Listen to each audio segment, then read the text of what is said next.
Okay, assalamualaikum warahmatullahi wabarakatuh. I want to answer final test this semester sociolinguistic. Okay, number one, internal phonological variation, morphology variation, syntax variation, semantic variation. Jadi di sini phonology variation ialah berkaitan dengan suara. Contohnya yang lebih condong disebut dengan logat atau aksen. Jadi aksennya Madura antara Jawa itu sangat berbeda ya. Jadi itu jadi untuk phonology dia berkaitan dengan aksen. Aksennya kalau Madura itu lebih kasar, tapi kalau Jawa itu ya lebih halus lah kalau menurut saya. Dan morphology variation ialah bidang linguistik yang berkaitan dengan struktur kata. Contohnya ketika orang Minang memanggil ibu dengan sebutan ama, tapi ketika orang Madura menyebutnya dengan emak, tetapi hampir mirip tetapi agak berbeda strukturnya. Jadi juga syntax variation berkaitan dengan cara-cara di mana kaitan disusun dan dibangun atau penutur kata. Grammatical, jadi gramaticalnya. Jadi untuk syntax ini berkaitan dengan grammatical.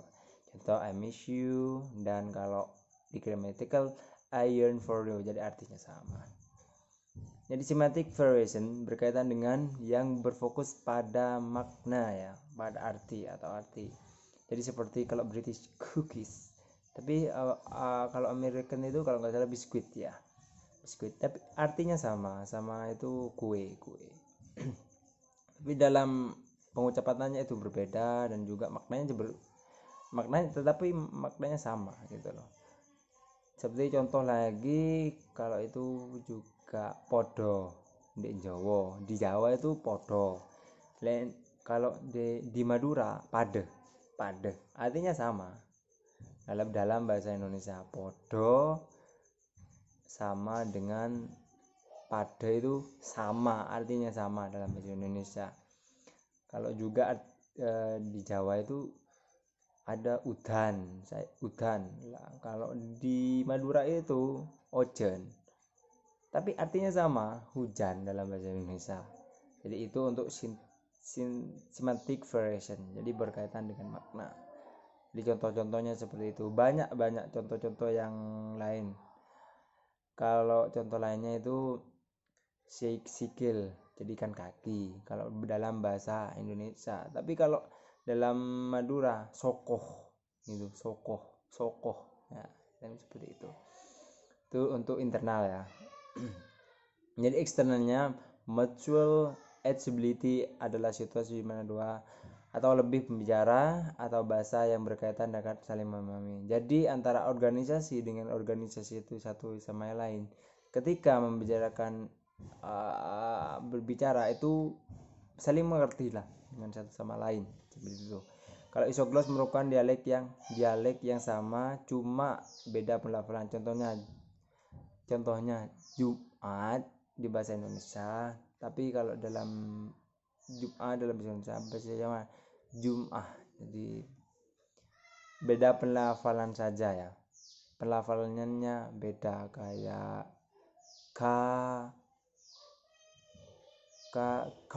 car itu kalau dalam American, kalau dalam British car. Jadi seperti itu contohnya. Lalu dialek boundary merupakan pemisah dua dialek ya, contohnya antara bahasa Surabaya dengan Malang. Kesamaannya dalam bahasanya, akan tetapi jika dengan Papua akan dapat perbedaan yang sangat signifikan. Jadi kalau antara dengan Surabaya dengan Malang itu hampir sama lah dalam tuturan bahasanya, dialek maksudnya. Tapi kalau kita bergeser kepada ke timur itu sangat berbeda dialeknya. Kalau untuk dialek boundary, dialek kontinum merupakan mengacu pada tingkat bahasa pada tempat. Semakin dekat sering terjadi komunikasi, maka bahasa akan mudah dipahami sebaliknya. Jadi mengacu dalam sistem istilahnya kedekatan antara daerah ini berkaitan dengan daerah ini, termasuk nanti akan mereka itu berkomunikasinya akan lebih mudah dipahami meskipun mereka itu tidak dapat istilahnya berbicara seperti Jawa dan Madura, itu kan sangat berdekatan. Jadi mereka itu kadang-kadang mereka itu tahu Jawa artinya, tapi mereka itu tidak bisa berbicara seperti itu. Jadi berlanjut lagi, dialek regional. Dialek merupakan variasi bahasa yang dibedakan geografinya. Jadi seperti Indonesia dengan British American.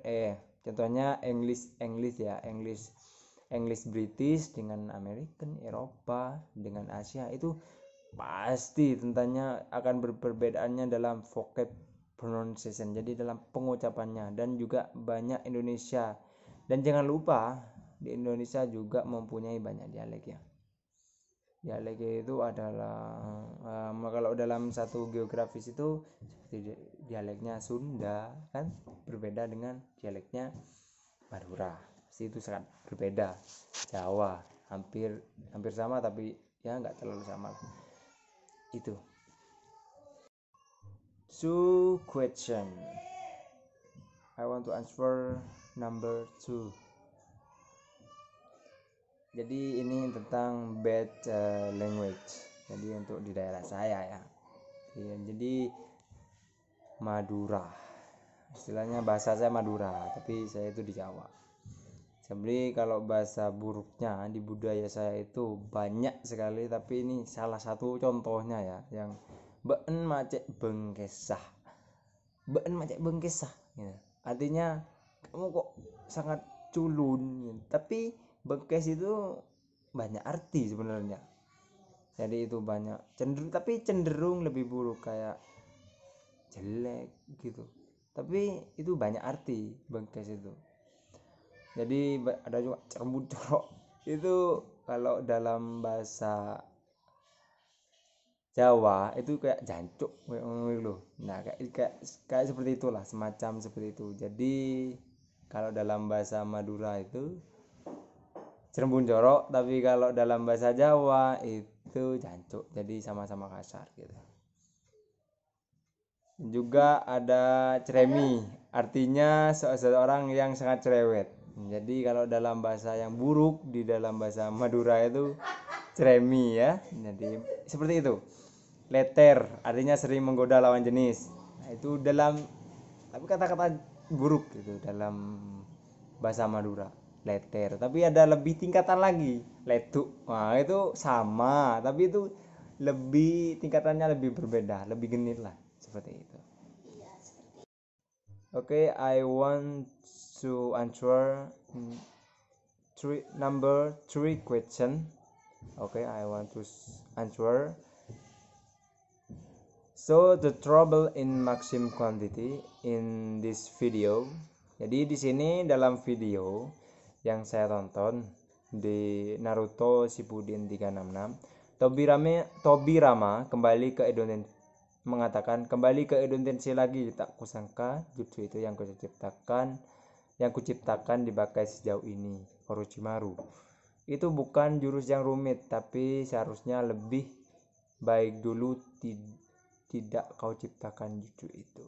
Jadi di sini ini melanggar maximum quantity dalam kerjasamanya, di mana maximum kuantitas itu hanya menghendaki informasi memberikan kontribusi secukupnya sebanyak yang dibutuhkan lawan bicaranya.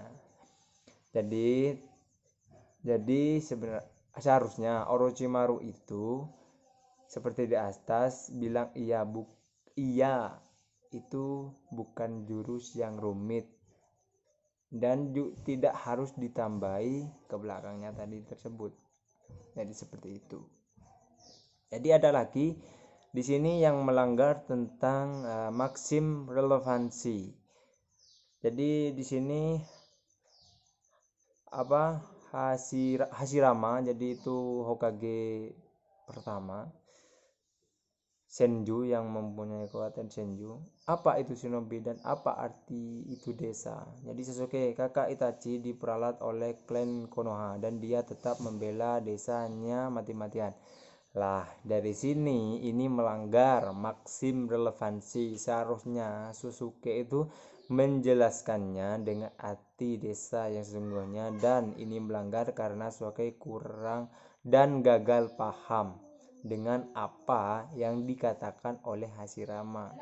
Jadi tidak gagal paham di sini untuk si si si Sasuke tersebut itu gagal paham dengan ucapan Hashirama Senju Hokage pertama.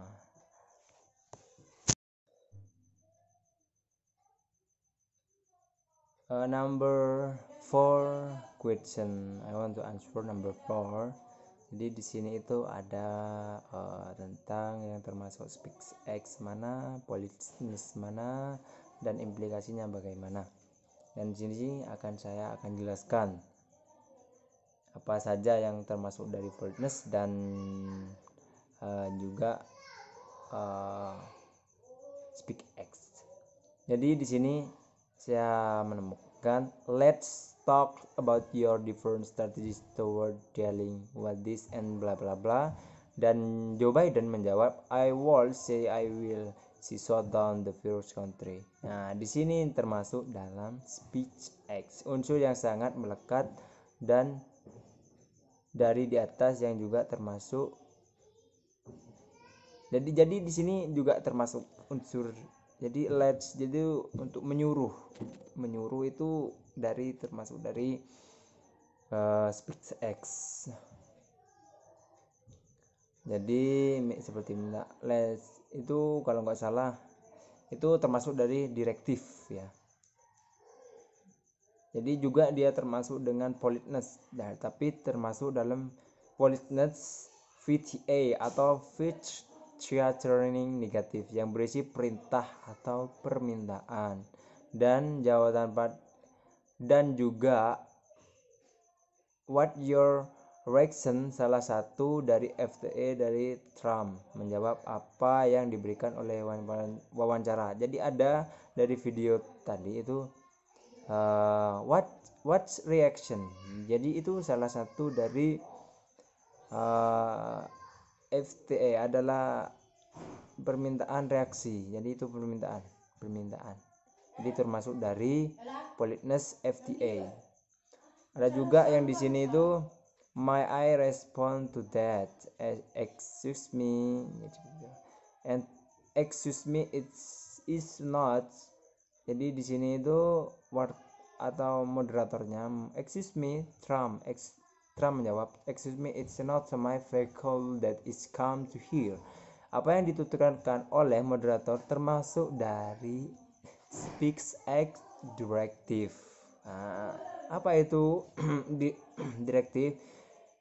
SpeechX directive adalah upaya penjara untuk mengajak pendengar melakukan sesuatu. Contohnya adalah meminta, excuse me kan meminta, dia meminta, memohon, mengemis. Di sini berani menyarankan, tapi di sini dia termasuk adalah memerintah kalau menurut saya itu untuk yang saya analisis dari tadi. Dan juga moderator di sini juga ada yang mengatakan President Trump, I would like to follow up on your comment. Nah, ini adalah satu SpeechX atau tindak tutur yang terdapat di SpeechX, yaitu tindak tutur komisif. Apa itu komisif? SpeechX komisif.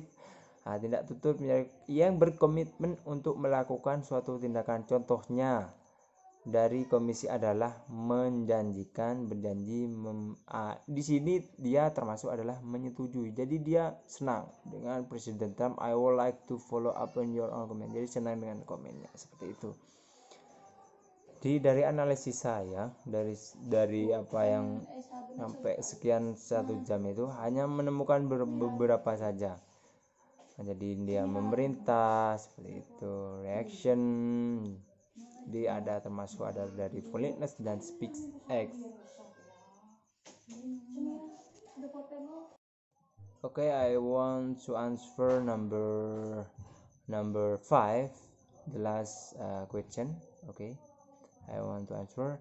Dalam bahasa saya sudah termasuk untuk dalam Fatality 9 UNESCO. Jadi untuk karakter dari bahasa yang diteliti itu yang dikaitkan dengan UNESCO itu sudah termasuk dari grade 4 loh ya, dari grade 4. Jadi apa itu di grade 4? Tren dalam dominan bahasa ada yang ada. Jadi dalam faktor ini pembicara tentang cakupan topik yang secara langsung mempengaruhi suatu bahasa, apakah itu akan diteruskan generasi berikutnya. Jadi di sini itu sudah apa ya? Tidak untuk bahasa di generasi berikutnya itu bisa dikatakan sudah mau mengurangi seperti itu, karena di sini sudah banyak orang yang Jawa seperti itu. Jadi udah didominan oleh bahasa Jawa. Jadi Madura itu sudah hampir hilang begitu.